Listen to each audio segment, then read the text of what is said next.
Japón, años 1988 y 1989.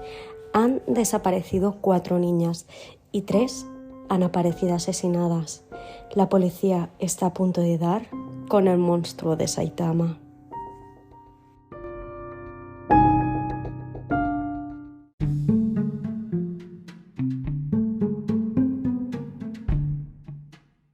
Muy buenas, curiosos, bienvenidos a vuestro podcast, El Baúl de mis gatos, donde todas las semanas hablaremos, opinaremos y nos sumergiremos en leyendas urbanas, crímenes reales e historias que nos ponen los pelos de punta. Hoy conoceremos el caso de Tsutomu Miyazaki, un asesino que entre 1988 y 1989 mutiló y mató a 4 niñas, de 4 a 7 años. Después abusó sexualmente de sus cadáveres y con su tercera y cuarta víctima devoró parte de los cuerpos.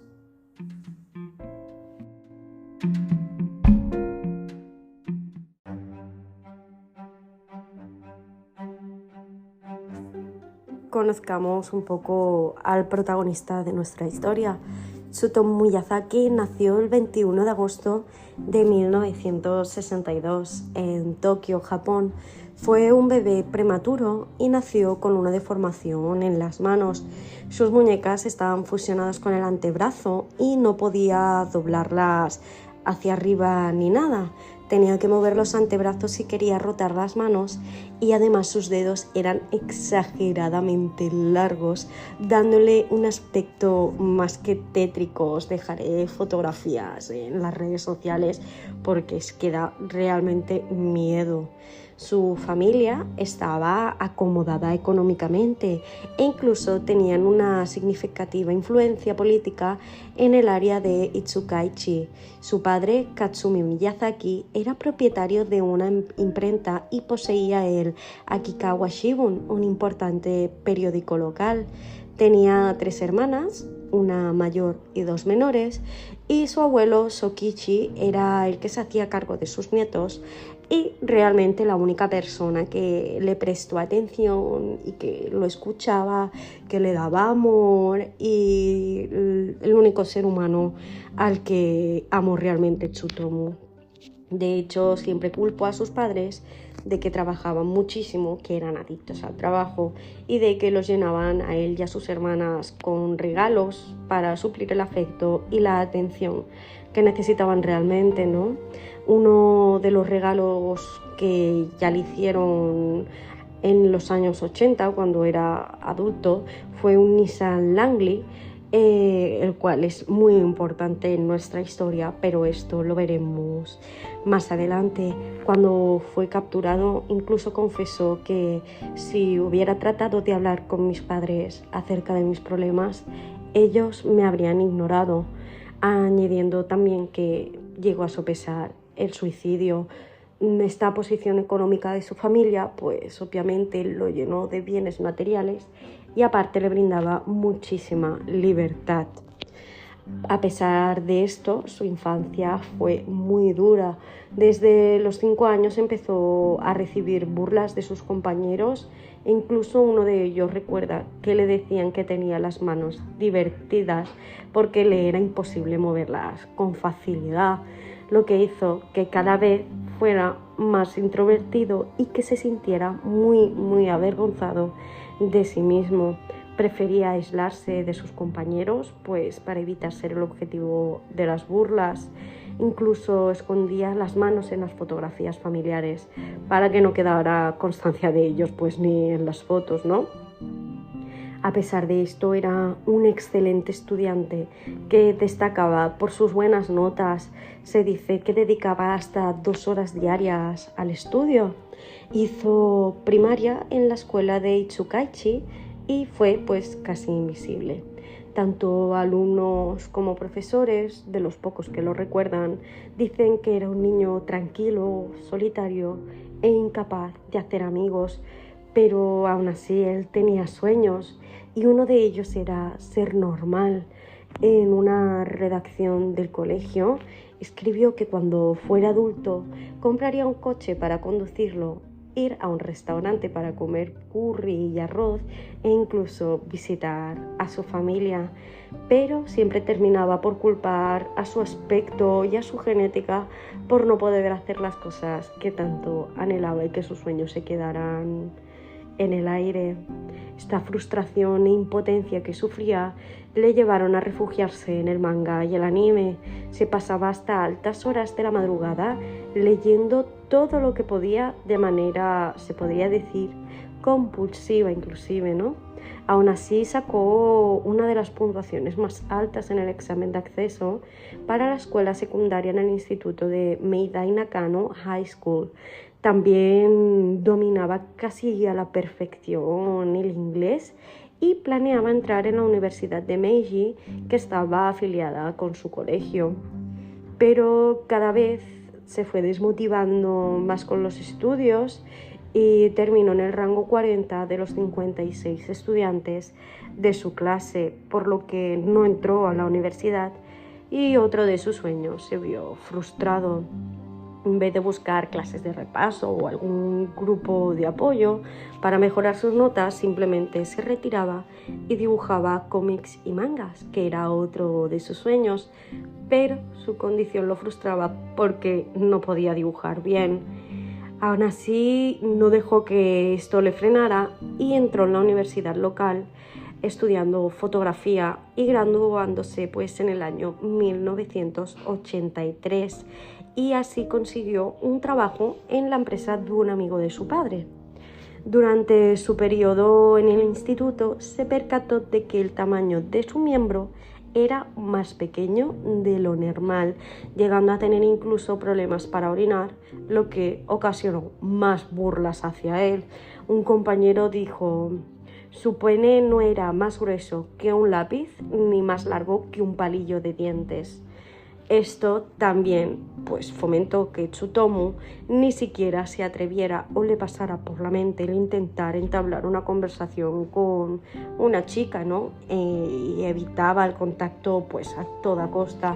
Sus hermanas Setsuko y Haruko dijeron que lo encontraban repulsivo, siendo rechazado hasta por su propia familia.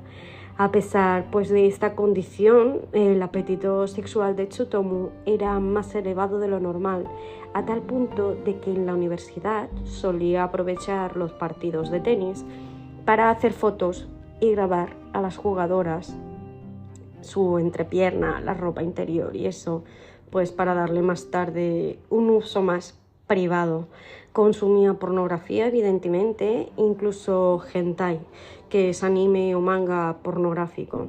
También consumía eroguro o guro, que es un estilo de pornografía que incluye extrema violencia, gore e incluso canibalismo.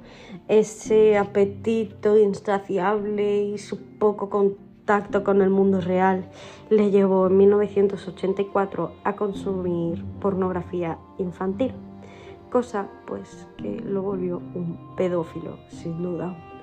El doctor Oda dijo: cuando era niño no hizo amigos cercanos, por lo que no consiguió información sobre el sexo en el mundo real.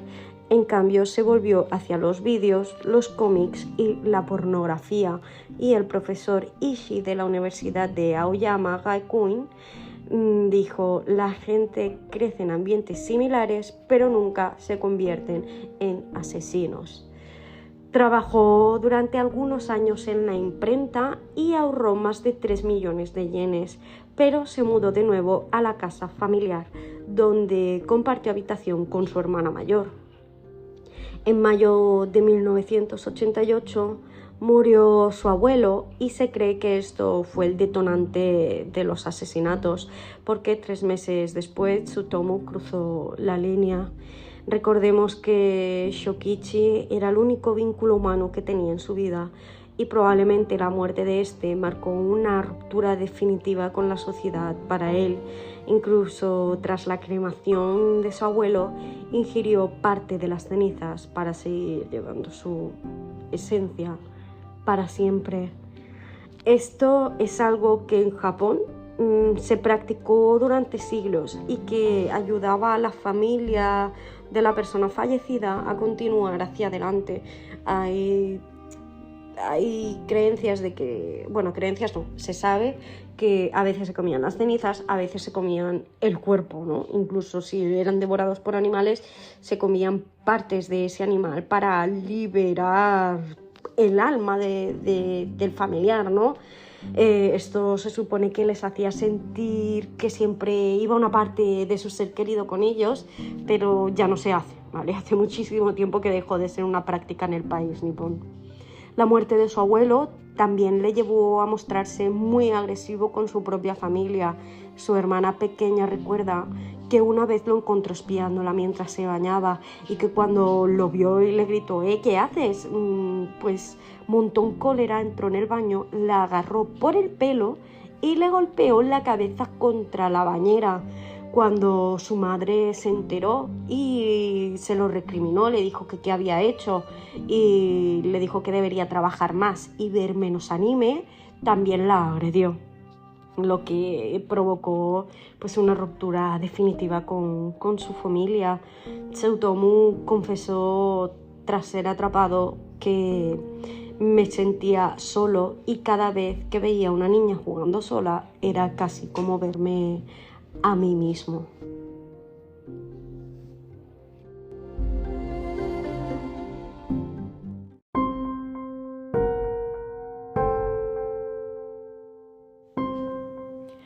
Tsutomu Miyazaki durante el día era una persona tranquila y un empleado afable, pero realmente escondía un monstruo que estaba a punto de florecer.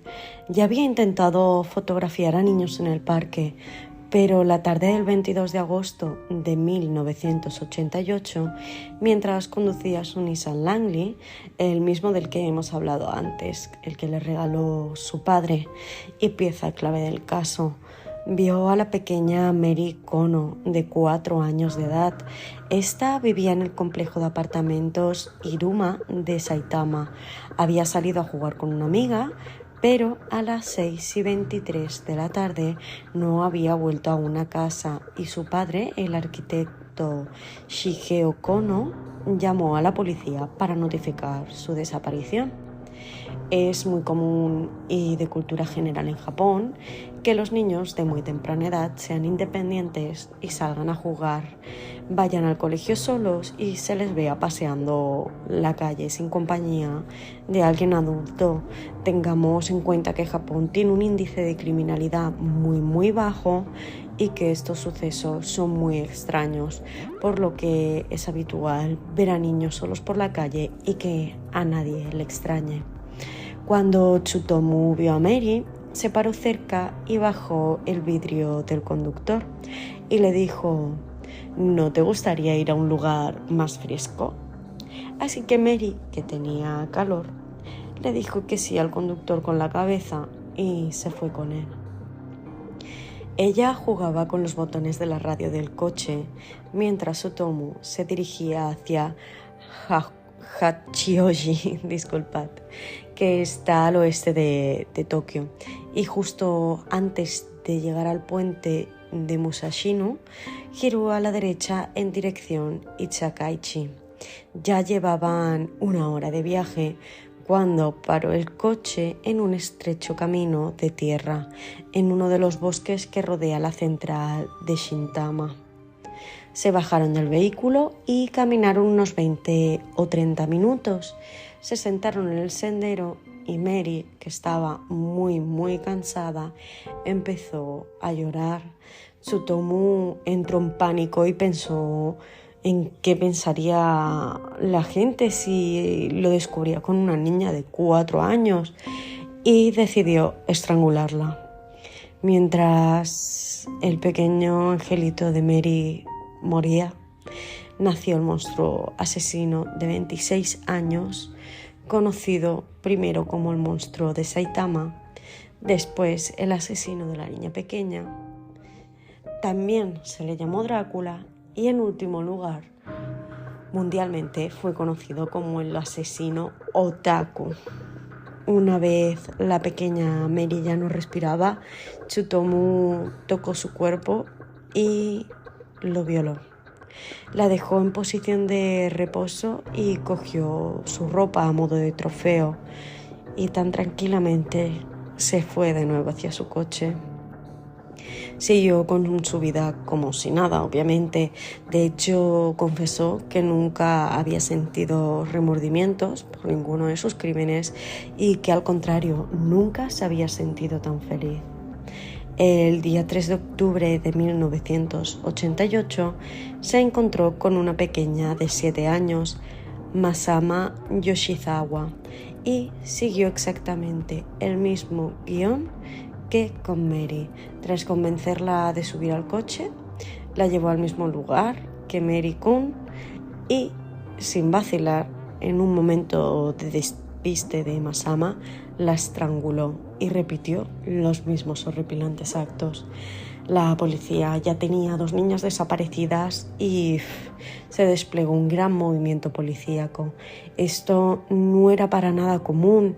Investigaron inclusive si las niñas tenían algún vínculo con los yakuza, la mafia japonesa, y empezaron a advertir por toda la ciudad con altavoces sobre el peligro de no tener las 24 horas del día vigilados a sus hijos. Ni siquiera tenían un cuerpo o algún rastro, simplemente se habían esfumado.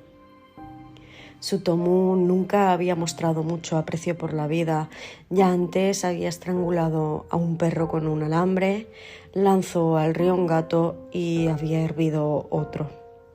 Como explicó el doctor Oda, su inmersión en el insano mundo de cierto tipo de vídeos le habían quitado la conciencia de la realidad, de modo que todo se convirtió en un elemento para él, incluyendo a las personas, por lo que al fin de cuentas las niñas que mató no eran más que personajes del libro de cómics de su propia vida. Tsutomu se sentía imparable e intocable por la ley. Llamó a la familia de sus 2 primeras víctimas e incluso envió una caja con las cenizas de Mary Kono a sus padres. Más adelante entraremos un poco más en profundidad en esto. El 12 de diciembre de 1988 raptó a Erika Namba, de 4 años, la obligó a desnudarse en la parte de atrás del coche y le sacó fotografías. La pequeña empezó a sollozar, lo que hizo que Tsutomu no se lo pensara 2 veces y la asesinara sin pensárselo un segundo. Además, había pasado un coche por al lado que le había iluminado la cara y esto había acrecentado la tensión. Después de eso, envolvió cuidadosamente en una sábana el cuerpo, le ató los pies y las manos y se deshizo del mismo en el mismo bosque. A los pocos días se encontró el cuerpo sin vida de Erika. Parecía que empezaban a estrechar un poquito el cerco, pero tenían ya 3 asesinatos confirmados. Una periodista dijo: tan pronto como encontraron el cuerpo de la tercera víctima, empezaron a tratar el asunto como un caso de asesinato en serie. También investigaron que las familias de las víctimas recibían llamadas muy inusuales, inclusive podían llegar a pasar 20 minutos llamando hasta que descolgaban, y después de esto, cuando ya habían respondido, lo único que se escuchaba era un silencio sepulcral. Recibieron tarjetas postales con alusiones a sus hijas fallecidas y la otra pista que tenían era que todo había sucedido pues en Saitama, ¿no? El 6 de febrero el padre de Mary encontró una caja con restos humanos calcinados, 10 dientes de leche, pantalones, sandalias y ropa interior infantil, además de una hoja de papel que tenía escrito: Mary, huesos, cremación, investigar, probar. Esto desembocó pues en un alboroto social y una alarma mediática. Incluso se puso en duda de que los restos fueran de Mary, ¿no? Así que Tsutomu, viendo esto, el 11 de febrero envió una confesión escrita de 3 páginas, dejando salir su gran ego. A él no le iban a quitar el mérito de sus aberraciones. Junto a la carta se adjuntaba una foto de la víctima y, entre otras cosas, escribió lo siguiente: puse la caja de cartón con los restos de Mary delante de su casa. Hice todo, desde el inicio del incidente hasta el final. Vi la conferencia de prensa de la policía donde dijeron que los restos no eran de Mary.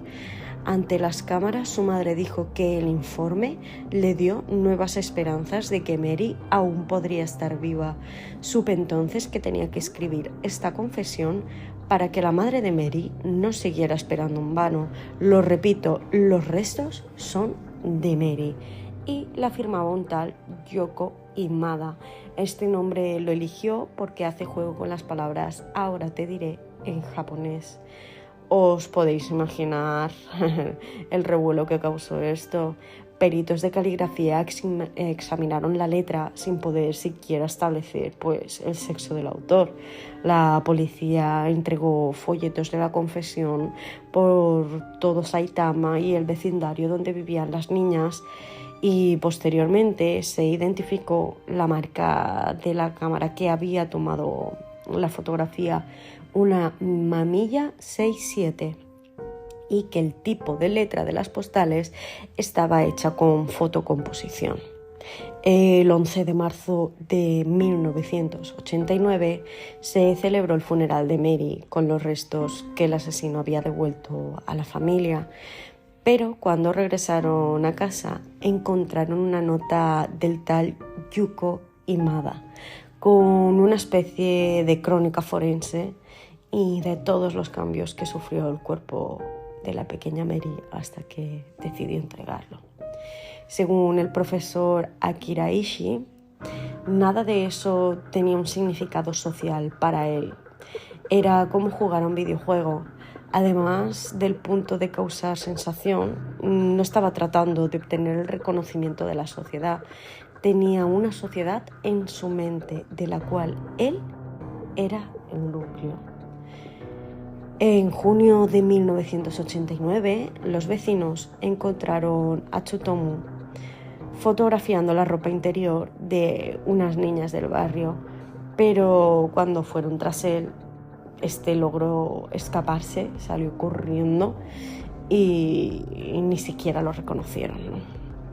Pero el 6 de junio de 1989 mató a otra niña de 5 años, Ayako Nomoto, pero en esta ocasión algo cambió. Se llevó el cuerpo a casa, lo fotografió, abusó de él y durante 2 días se comió algunos pedazos.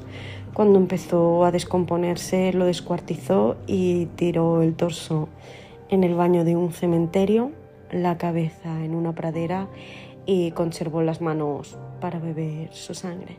De ahí que le llamarán vampiro. Este cambio se debió a que supuestamente Ayako, cuando él quiso abusar de ella y tuvo trato con ella, pues se burló, lo hizo enfurecer tanto que decidió cambiar su método de actuación. Después de este suceso volvió a intentarlo el 23 de julio de 1989 al ver 2 pequeñas jugando desde su coche. Decidió ir e intentar convencerlas de que le enseñaran la ropa interior, de hacerles fotografías y tal. Pero una de ellas consiguió escapar y fue en busca de su padre. Cuando el padre llegó al lugar guiado por su hija, encontró a Tsutomu con la niña desnuda y fotografiándole la zona íntima. Ambos forcejearon, se pegaron, pero Tsutomu consiguió escapar. Una vez más estuvo, suponemos que dando vueltas todo el día, y cuando regresó a su coche, que lo había dejado tirado, pues se encontró de que la policía estaba ahí. Inicialmente fue detenido por obligar a una menor a cometer actos indecentes, y 17 días después confesó haber asesinado a Ayako Nomoto, cuyo cráneo fue hallado al día siguiente. También confesó el asesinato de Erika Namba y de Mary Kono, de los cuales fueron encontrados videoclips entre las 6.000 cintas halladas en la habitación de Miyazaki.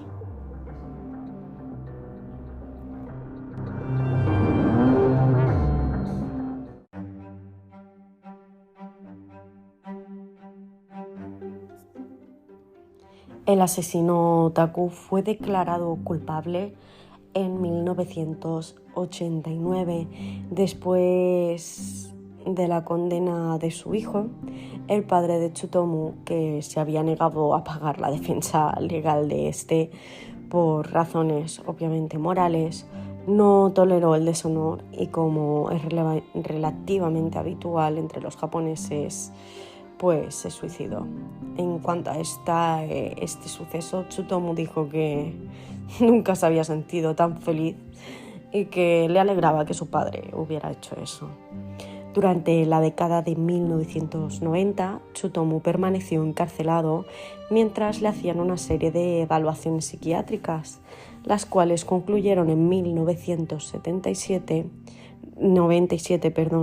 que sufría de personalidad múltiple, esquizofrenia extrema, y que a pesar de esto era consciente de la gravedad moral y las consecuencias que tenían sus crímenes, y que por lo tanto era apto para ser juzgado.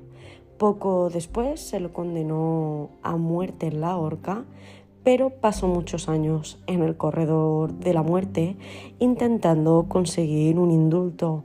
Incluso solicitó que se le pusiera la inyección letal y que no lo ahorcaran. Su vida en prisión siguió siendo la misma.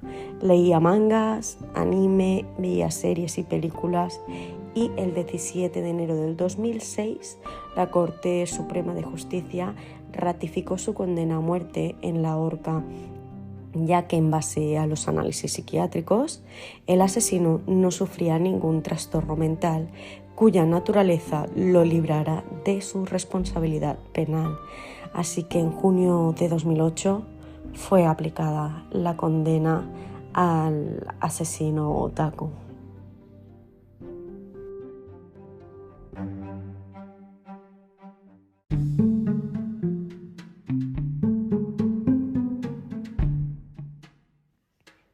Bueno, curiosos, y hasta aquí el episodio de hoy. Creo que hasta la fecha ha sido el caso más impactante que he relatado y sobre todo tan bien documentado. Tenéis en nuestras redes sociales imágenes del caso y algún videíto corto.